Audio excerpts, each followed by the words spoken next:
Okay, good afternoon everybody. Let's get started with this short session on Canary releasing dark launching on Azure. My name is Marcel de Vries. I'm from the Netherlands. You might already heard funny accent. That's the reason. Just flew over here to deliver this presentation. So what we're going to cover this short session is, first of all, I would like to go through a certain set of technology that we'll use to enable dark launching, A/B testing, and the delivery on Azure. We're going to use feature toggles, deployment slots, traffic management, and telemetry. And I'm going to show you how you can add this very simplistically into your application and in your deployment pipelines. After that, I'm going to show you the 3 release techniques: A/B testing, Canary releasing, also better known as flighting. And I'm going to show you dark launching, and I'm going to round it up with one demo where I'm going to show you everything, all in all, that should work. Using Visual Studio Team Services as the release pipeline mechanisms just to push things out fully automatically. So if you look at the required technology to make this work, is you first of all need technology to separate 2 very important things. And that's something that we come accustomed to over the years that we've been in IT. It's always been, we have these release moments. And these release moments are the moment that everybody needs to come to the office in the weekend. We have business and IT, and then we are going to deploy a new application, and that's going to be delivered to our customers. I would love to get these weekends back. Don't give everybody on call at that point in time. So there are techniques to separate what we call the deployment from the release. And by separating that, all of a sudden we can deploy multiple times a day and only release our features the moment the business wants it. So you can even hand out more or less the keys to the kingdom to the business and say, whenever you're ready, just move along with the features that are already deployed in production. Now, to make that work, you need to use the notion of feature toggles. And feature toggles are very simplistic. It's nothing more than an if statement in your code. The only thing is you need some kind of framework for it so that you have something in a database where you can see which toggles are on. And you need your coders, your programmers, to be aware of the fact that they hide stuff behind feature toggles. Now, you should not build your own feature toggle framework. There are many frameworks out there, and there are even third-party services that you can use that implement feature toggles as a service. Okay, so this is one technique that you should use to separate release from deployment, because now I can deploy my code in production, see if the code is still stable the moment I deploy it, so I don't see all kinds of spikes all of a sudden because of my deployment. And then the moment I want to deliver the new feature, that's the moment I switch the toggle on, and that's the moment it becomes available. Now, of course, it's not that handy to just flip the switch and all of a sudden have a bulk of load on a code that was never touched in production before. So for that reason, there are also the possibilities to use deployment slots. And deployment slots you can see as, well, we have this notion of production, and I would like to have a copy of what I have in my production environment and create, let's say, a staging environment or a testing environment just out of that production environment. And the way to do that is you can go into Azure Web Apps and you just say, give me an additional slot. And an additional slot will just spin up new machines for you that are exactly the same configured. You can create a clone out of that. And then based on that, you can then deploy your software to the staging slot. Okay? So what happens is you go deploy to the staging slot. You will test on the staging slot if your code is doing okay. Then you turn on the feature toggle, see still okay, yes. And that's the moment you want to have traffic coming into your new deployment. Now, of course, in this case, you want to gradually ramp up the load because you don't want to hammer your new software just out of nothing. So for that, we have another technology called traffic management. Okay? Now, traffic management is something that is in Azure more as a broader concept. You can use it for finding the fastest route to your servers, for example, if you're multi-location based. But it's also available in Azure App Services. And in App Services, we can use a feature called Testing in Production, TIP. And testing in production uses traffic management to migrate traffic over that comes into the production instance. And then let's say I would like to have 10% of my traffic going into my staging environment, and then only 10% of the traffic now will be routed to my staging environment. You can also use the same URL as production with just one post-pended variable that will then give customers a link when they will go to the staging slot instead of the production slot. And that's done by the traffic management infrastructure. Now it's way cool because you can have this test group that you send out these links. They will go to the normal URL, but the first time they hit it, they get a cookie. And from that moment on, they're pinned on that staging environment. So that gives you a nice opportunity to have, like, first customers have a first look at your new software. And if it's okay, that's the moment you turn on more traffic to that specific location. Now, of course, we want to automate all of this, and we want to keep track of how is my software doing in these staging slots and production slots. And for this, I need a feature called telemetry. And the telemetry, I want to build it into my application. And for that, we can use simple technologies like application insights. It's just a click of a button and you get all this telemetry for free in your application. And I will show you later in a demo that you can even see the live traffic on your servers and how it's doing in terms of response time, how many dependency calls is it making, how much CPU are you using on those machines, so that you can keep track of what the impact is if you all of a sudden deploy something new. Or if you switch a toggle, what is the actual implication of that regarding CPU and other load that you might have on your system. So just to give you a simple glance on what we can do, we can switch to the other screen.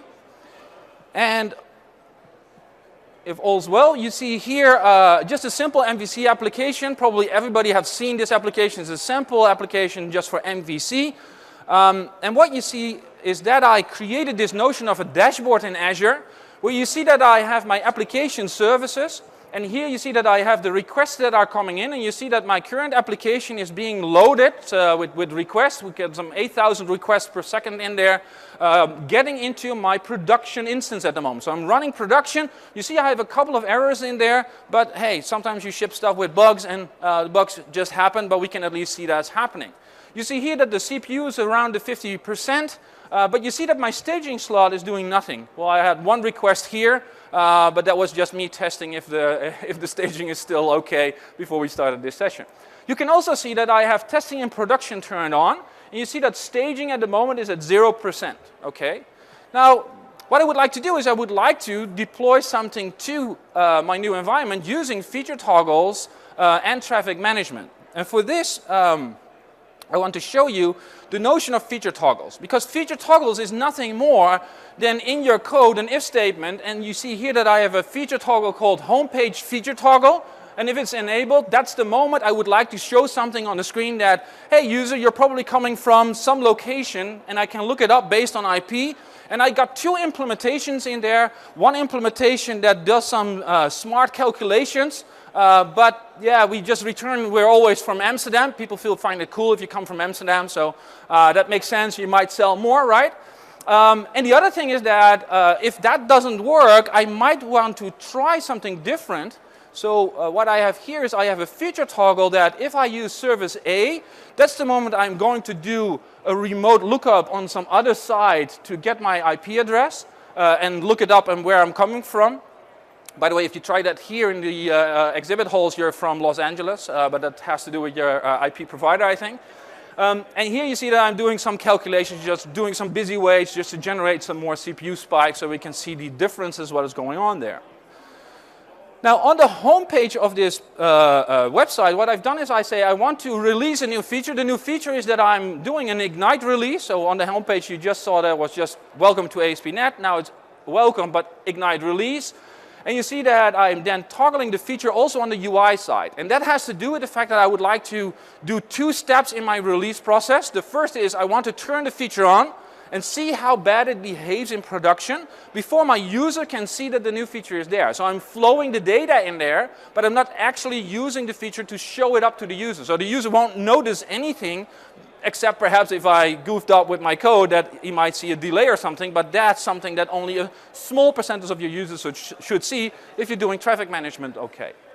And the last thing that I altered in this application is that I said, well, I'm showing the feature toggles if they are enabled or not at the bottom of the page.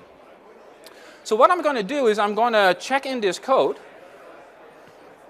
So commit this code. You see that the two changes are made there. So change live demo. I'm committing this. This is just on my local repository, so I need to sync that to the central server. And when I sync this, this will then integrate this new feature in my code base in the master branch. And what I've set up is this notion of a continuous delivery pipeline. So here you see that it just jumped into progress, meaning that it's now starting to build my application. And this application then, once it's being compiled, and we can have a look, of course, how it's doing at the moment if it comes to the compilation.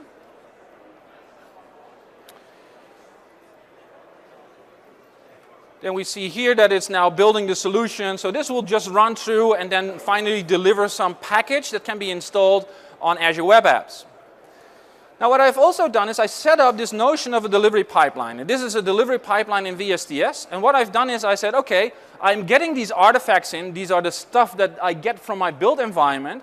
And what I would like to do is first deploy to my staging slot. So I can just gradually test stuff. I can run a load test. I can do some unit testing on it. I can ask other people to look at the code, and if it looks fine. And if I'm okay with that, I'm starting to do flighting 10%, meaning that I want to move 10% of the traffic to my staging slot to see how things are behaving. And in the meanwhile, I can look at my application insights streaming information over here, where you see that this is my server currently running. This is live metrics coming from my ASP.NET application. You see that my CPU is about 50%, same as the other graph showed. And you see here that the requests are coming in about 50 milliseconds response times, and you see that I have database calls going in, which is one dependency. So this is now the current state of my server, and in the meanwhile when I did the build, things are going to move to the other slot, because let me show you here what I've done. You see here that if you look at the pipeline and the tasks in here, that I just deploy an app service. I just need to configure how I would like to deploy this app service. And the next thing is I'm adding an annotation in App Insight so I can see that I did a release, so that if all of a sudden performance goes bad, I can always see, oh, somebody did a release, and now I know what causes these problems. I can also then look at flighting, and what I've done here is nothing more than running a PowerShell script. Okay, I have a PowerShell script that accepts some information here that I would like to have my Ignite demo go from production slot production to Canary slot staging, and then move 10% of the traffic to that particular location. Now if you look at application services over here, then you see that we have this notion of testing in production. And testing in production has to do with the fact that I can move stuff to other deployment slots. Okay, so here you see that I have staging 0% and production 100% at the moment. And the way you get staging and production in place is by creating this notion of these deployment slots over here. So I can just say I would like to add a new slot, and that new slot can get any name that I want. Just clone my current environment, and it will just spin up a whole new environment for me. I just use it a couple of hours, throw it away again, a couple of bucks, and I have just a staging environment to me available to use for just a short while. Now let me get back to the slides for a moment, because then I'm going to show you later when it trickles through, because it takes a little bit more time. We can go through the 3 different ways of releasing. So the release types that we have is the notion of A/B testing. And A/B testing is something that has to do with the fact that you take a cohort of users that you want to move the traffic to and see if they react differently on a certain feature that you built. So for example, what would happen if I show them that they're in Amsterdam all the time? Would that make them buy some interesting products perhaps when they normally visit Amsterdam? You never know, right? So you can then determine, based on the feature that you just released, what is the effect on, for example, the fact that people are buying stuff on your site? Or are they interacting in a better way? Are there less clicks going on? And you can make that work just by using traffic management, because traffic management just provides you the option to move certain traffic to a particular slot, either based on the URL or just by setting a percentage in your website. And the other thing that you need is telemetry.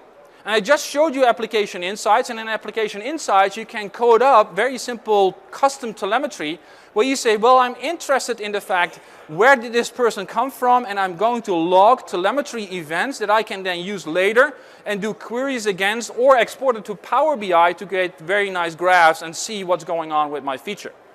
So A/B testing is made possible in this environment just by using deployment slots, traffic management, and a certain feature that you would like to expose to another user. And of course the telemetry that you need to capture.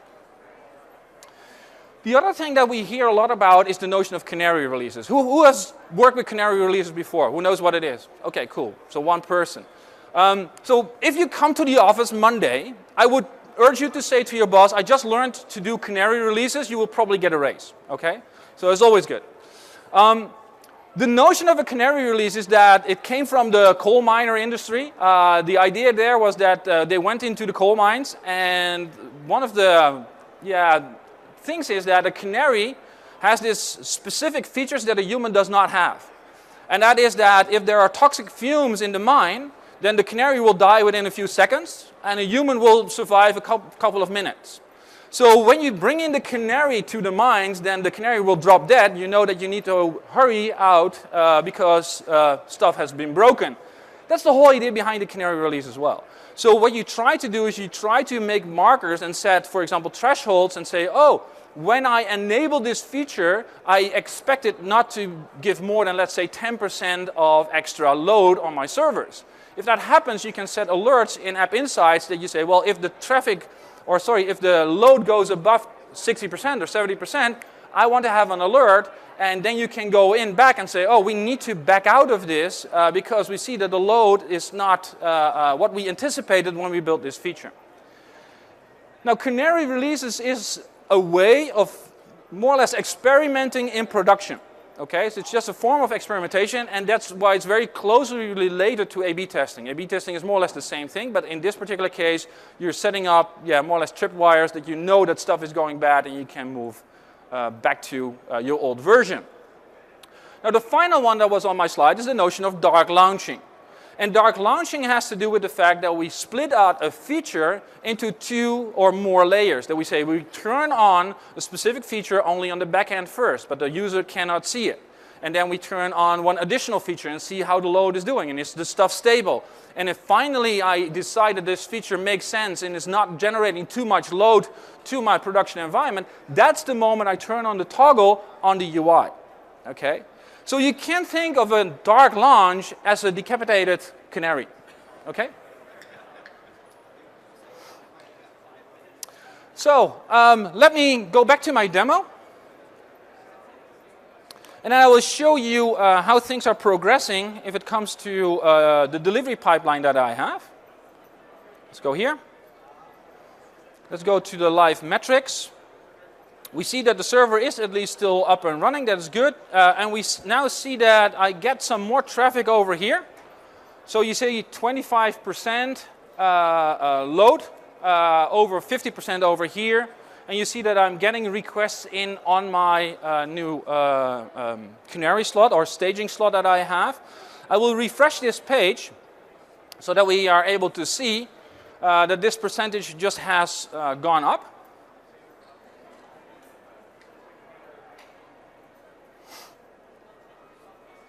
Wait a couple of seconds. Now you see that staging is at 10%. Okay. Now, if I look at my build that went through, you can see that at the moment, if I look at my releases over here, that my current release has gone through the first stage of the pipeline, which was installed on my staging slot.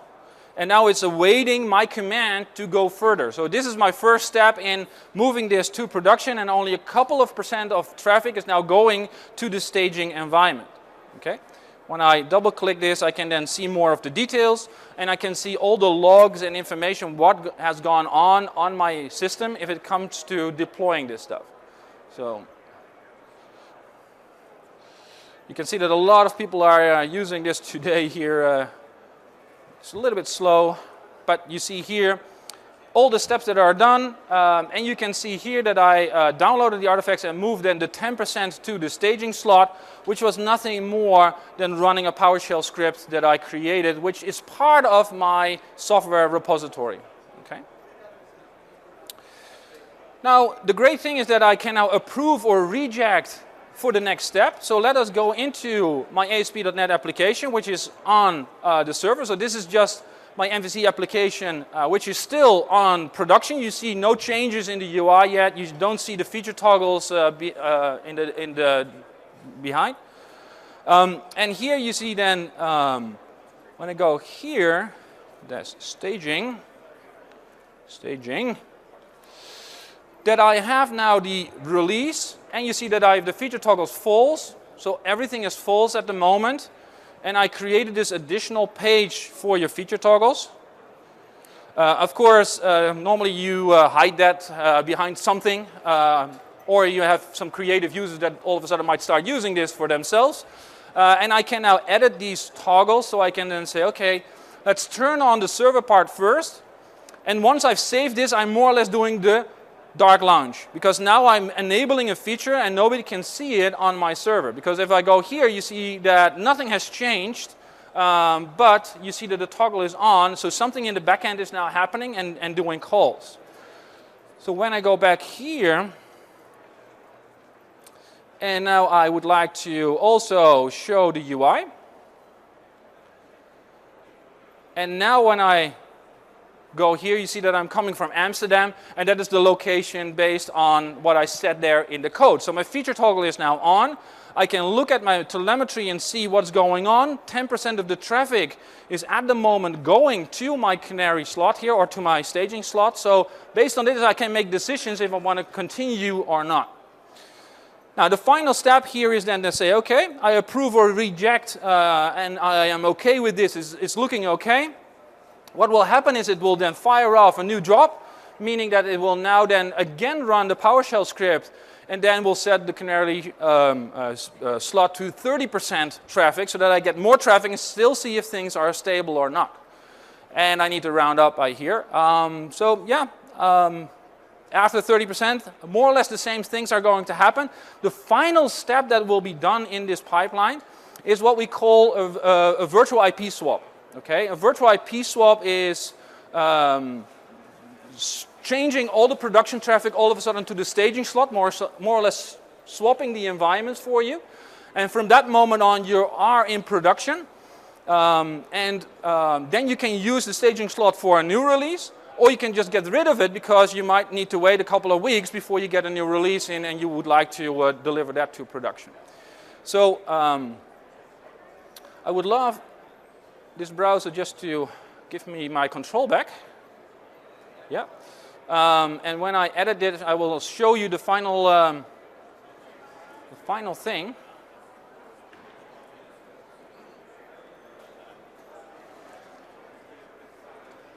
I probably did not deserve today, did not sacrifice enough to the demo gods that I cannot click a link on a web browser.